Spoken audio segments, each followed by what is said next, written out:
ओम नमो भगवते वासुदेवाय। जय श्री कृष्ण। दोस्तों,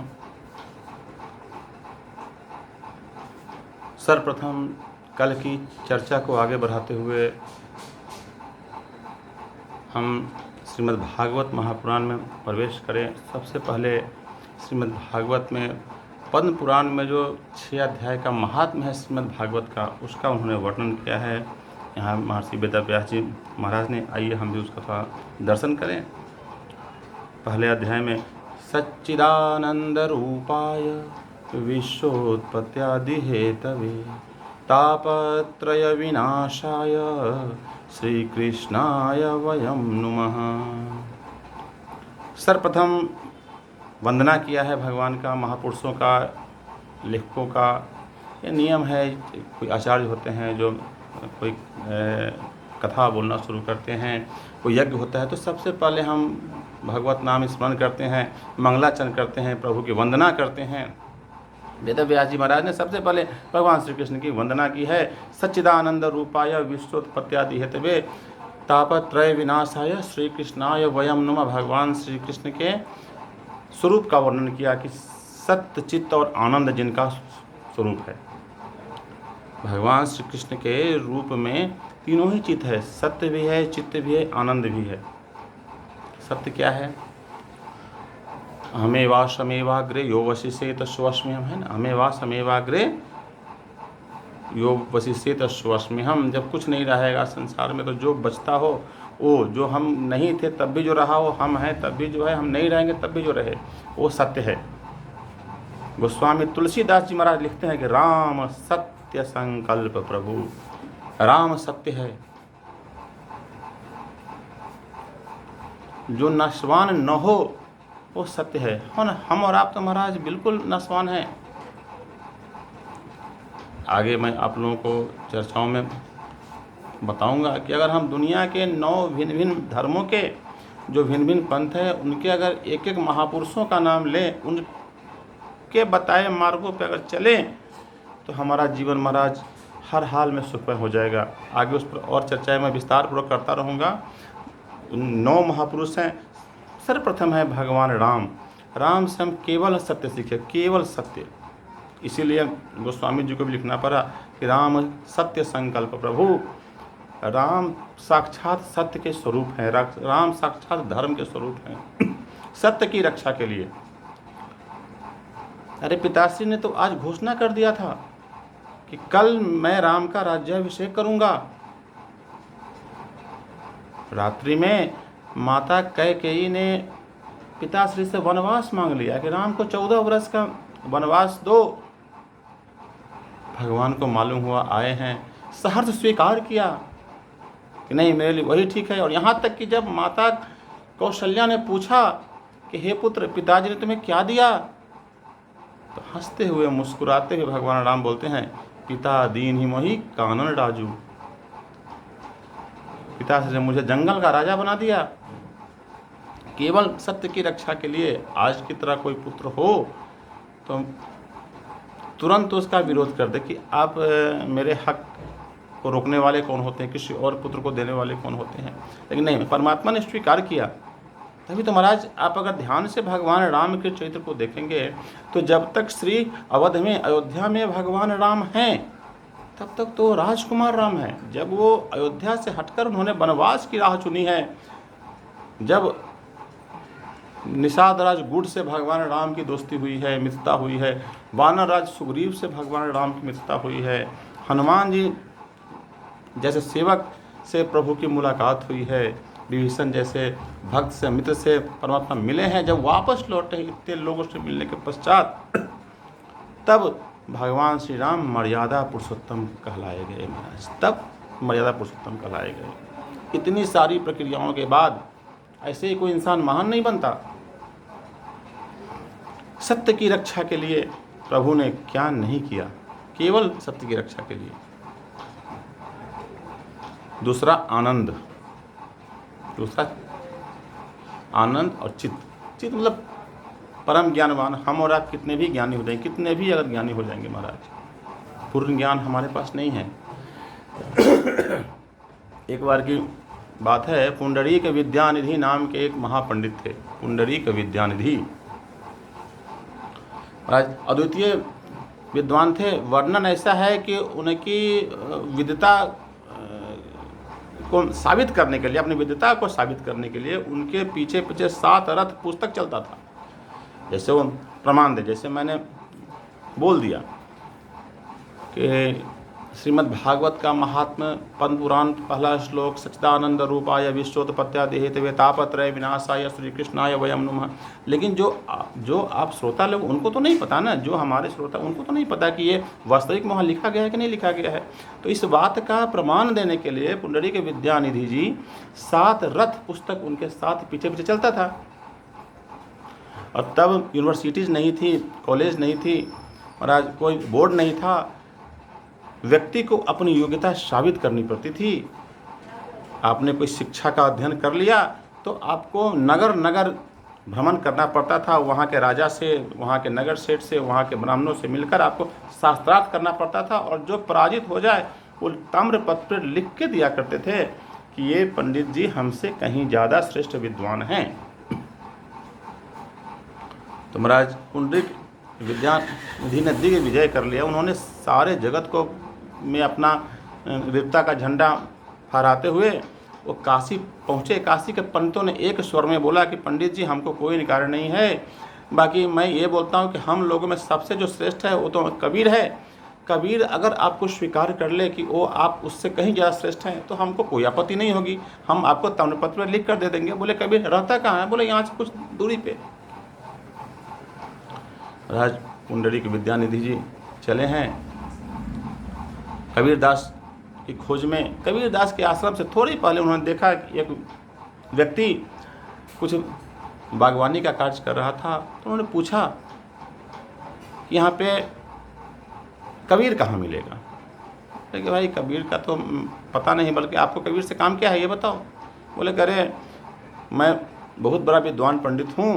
काशी के विद्वान ब्राह्मणों ने कहा कि अगर कबीर आपको अपने से श्रेष्ठ विद्वान मान ले तो हमको कोई आपत्ति नहीं है, हम आपको ताम्रपत्र लिख कर दे देंगे, आप हमसे कहीं ज़्यादा श्रेष्ठ विद्वान हैं।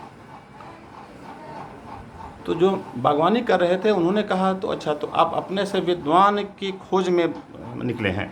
तो बोला कि ऐसा ही मान लो।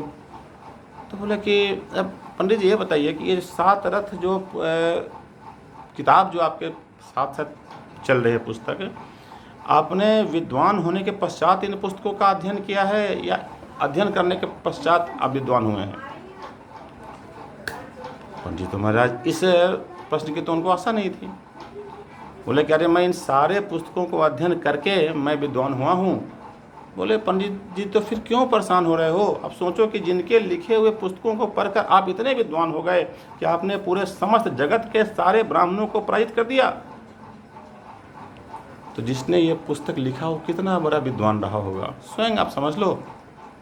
तो महाराज विद्वता की अंत नहीं है, पूर्ण केवल ईश्वर है, केवल ईश्वर है। हम और आप कितना भी ज्ञानवान होंगे, कुछ न कुछ अपूर्णता रह जाएगी। आप सोचिए ऐसा इस संसार में आपके पास क्या है जिसके ऊपर अहंकार किया जाए? अगर धन के ऊपर अहंकार करने की वस्तु है तो आप नज़रों को थोड़ा ऊपर उठाइए, हजारों लाखों इंसान आपसे ज़्यादा धनवान मिलेगा। आपको अगर अपने गरीब होने पे अहंकार है तो नज़रें को थोड़े झुका लीजिए, हजारों इंसान आपसे गरीब मिल जाएंगे। अगर आपको रूपवान होने पे अहंकार है तो लाखों आदमी आपसे रूपवान है। अगर आपको कुरूप होने पे अहंकार है तो हजारों लाखों इंसान आपसे भी कुरूप है। आपको विद्वान होने पे अहंकार है तो लाखों इंसान आपसे विद्वान है। आपको अज्ञानी होने पे अहंकार है तो लाखों इंसान आपसे अज्ञानी है। किसी भी बात पे अहंकार, एक कोई भी ऐसी गुण आप देख लो जिसमें आप ये बोलो नहीं मैं पूर्ण हूँ, मेरे ऐसा और कोई दूसरा नहीं है, सब है महाराज अपूर्ण है। पूर्ण केवल ईश्वर है। जब हम नहीं थे तब भी ईश्वर थे, हम हैं तब तो हैं ही, जब हम नहीं थे रहेंगे तो भी ईश्वर रहेंगे। महाराज आनंद सुख और दुख से ऊपर की वस्तु है। सुख में तो आनंद सबको मिलता है, दुख में भी आनंद की प्राप्ति होती है, उसके लिए अभ्यास करना होगा। हमारे ब्रह्म सूत्र बताते हैं, भगवान श्री कृष्ण ने भी गीता में कहा है कि हे अर्जुन आनंद कैसे आएगा? क्या अभ्यास है ना, तू कौन थे अर्जुन, तुम अभ्यास करो। ब्रह्म सूत्र ने भी कहा आनंदमय अभ्यासात, आप आनंदित रहने का अभ्यास कीजिए, हर हाल में आनंदित रहिए, खुश हो, सुख हो, दुख हो, अपने आप को सुख दुखे समय कृत्वा लाभा लाभो जया जयो। गीताकार ने भी गीता में लिखा कि सुख में, दुख में, लाभ में, हानि में जो समान स्थिति में रहता हो, वो स्थित प्रज्ञानी, वो श्रेष्ठ जन होते हैं। सच्चिदानंद रूपाय विश्वोत्पत्त्यादि हेतवे तापत्रय विनाशाय। महाराज दुख 3 प्रकार के होते हैं। ताप बोलते हैं दुख को, दुख 3 प्रकार के होते हैं। तापत्रय विनाशाय श्री कृष्णाय वयम नमः। 3 प्रकार के दुख होते हैं, आदि भौतिक, आदि दैविक और आध्यात्मिक। एक वो दुख जो हमने अपने कर्म से लिया, एक जो हमें ऊपर वाले ने दिया, और एक जो हमारे भाग जो हमको समाज ने दे दिया महाराज। ये 3 प्रकार के दुख है। बोले कि तीनों ही प्रकार के दुख का नाश जो भगवान श्री कृष्ण करते हैं। आइए सबसे पहले हम उनको नमस्कार करें, उनकी चर्चा करें, प्रणाम करें। महाराज अगर नित्य निरंतर आप अपने अगर जीवन को आनंदित रहने का महाराज प्रयास कीजिए। आनंदित कैसे रहेंगे? ये महाराज ये जीवा का योग है। जब कभी कोई लगे कि कोई कुछ बोल रहा है तो महाराज क्रोध को धीरे धीरे धीरे धीरे इंसान काबू करना सीखे। श्रीमद् भागवत में आगे आएगा क्रोध पे कैसे काबू किया जाए। महाराज बताया कि एक जीवा का भी एक योग होता है। मान लीजिए जब क्रोध आए तो आप अपने मुंह में कुछ रख लो, मुंह में कुछ रख लो। अब वही खाने की वस्तु तो फिर अब तो खाने की वस्तु मुंह में तो बोल नहीं सकते, तो धीरे धीरे फिर आपको पश्चाताप होगा। नहीं, अगर आपने समय रहते क्रोध पे काबू कर लिया तो आपको बाद में लगेगा कि नहीं मैं गलत था, पश्चाताप होगा, और फिर वो सारे के सारे जो क्रोध खत्म हो जाएंगे। धीरे धीरे इस प्रकार अभ्यास करने पर आप लगेगा कि आपने क्रोध पर विजय प्राप्त कर लिया है। महाराज क्षमा सोवती उस भुजंग को, जिसके पास गरल हो उसको क्या जो दंतहीन विसरहित विनीत सरल हो। अगर आप क्षमा करने का आपके अंदर सामर्थ्य हो, यानी क्रोध पर आप किसी का कुछ बिगाड़ सकते हो, इतना सामर्थ्य हो, और फिर आप किसी को क्षमा करो। भगवान श्री कृष्ण का आप उदाहरण देखिए महाराज, भगवान राम का उदाहरण देखिए। भगवान श्री कृष्ण ने कहा कि मैं शिशुपाल को ऐसे 100 गलतियों पर माफ कर दूंगा जो हर गलती मृत्यु दंड का अधिकारी होगा। उन्होंने अपने क्रोध पर काबू रखा महाराज। भगवान राम को देखिए, विनय न मानत जल्दी जरा गए, 3 दिन बीत बोले राम सकोप बिनु भय हो न प्रीत। महाराज क्रोध का त्याग करके परशुराम जी के समय होई है कोई एक दास तुम्हारा, नाथ शंभुधन भंजन हारा। होई है कोई एक दास तुम्हारे, कोई आपका दास होगा। महाराज बात बात पे, शीत में उष्ण में, हर्ष में विषाद में, सुख में दुख में कोई उबल जाए, क्रोध आ जाए, विषादग्रस्त हो जाए, इंसानियत के लक्षण नहीं है महाराज। क्रोध पे काबू करना सीखिए, आपके बहुत हद तक आपके अंदर इंसानियत के गुण स्वतः आने लगेंगे। आप कुछ दिन तक चलें महाराज। और एक बात मैं आप सब लोगों से बोलूं, अपने बच्चों लोगों को भी आप सिखाएं। हितोपदेश का श्लोक है, नित्य अभिवादनशीलस्य नित्य वृद्धोपसेवितम् चत्वारि तस्य वर्धन्ते आयुर्विद्या यशोबलम्। नित्य अभिवादनशीलस्य, नित्य प्रणाम कीजिए, नित्य वृद्धोपसेवितम्, बड़े बुजुर्गों को नित्य देखकर अभिवादन कीजिए, प्रणाम कीजिए। उससे 4 चीज़ व्यक्ति की वृद्धि होती है, आयुर्विद्या यश और बल। बल धन का बल भी हो सकता है, बल तप का बल भी हो सकता है, बल ज्ञान का बल भी हो सकता है महाराज। बल की कोई सीमा नहीं है, हर एक चीज़ में इंसान अपने स्तर से बलवान है। कोई धन के मामले में बलवान है तो कोई ज्ञान के मामले में बलवान है। अपने जीवन को धीरे धीरे धीरे धीरे हरिनाम का आश्रय लेते हुए हर स्थिति में प्रयास करें, जितना हो सके गलत कर्म से बचे, सत्य की राह पर चलते हुए, भगवान का नाम लेते हुए महाराज। देखत चराचर ब्रह्ममय, ये पूरा जगत मेरा ही स्वरूप है, ईश्वर का स्वरूप है, हम स्वयं ईश्वरवासी हैं महाराज। है ना कि द्वितीय स्कंद में सुखदेव जी महाराज ने बताया है भागवत के अंदर, भगवान का दर्शन कैसे करोगे? तो बोले कि उसके या तो आप सूक्ष्म रूप से दर्शन करेंगे या स्थूल रूप से दर्शन करेंगे। सूक्ष्म रूप यानी कि देखत चराचर ब्रह्ममय, संसार के हर एक चीज़ में आपको ईश्वर का दर्शन हो। स्थूल रूप यानी कि आपके वेद ने कहा है कि अहं ब्रह्मास्मि, मैं ही ब्रह्म हूँ। यह कहने का अधिकार केवल, यह अधिकार केवल आर्य सनातन परंपराओं में है कि हम कह सकते हैं कि मैं ही ब्रह्म हूँ। भगवान श्री कृष्ण गीता में कहा ममैवांशो जीवलोके जीवभूतः सनातनः। रामचरित में मानस में भगवान राम ने कहा ईश्वर अंश जीव अविनाशी, चेतन अमल सहज सुख राशि। वहाँ किसी पंथ में ये छूट नहीं दी गई है कि आप कहो कि अनल हक मैं ही अल्लाह हूँ। कोई इस्लाम धर्मावलंबी नहीं बोल सकता महाराज।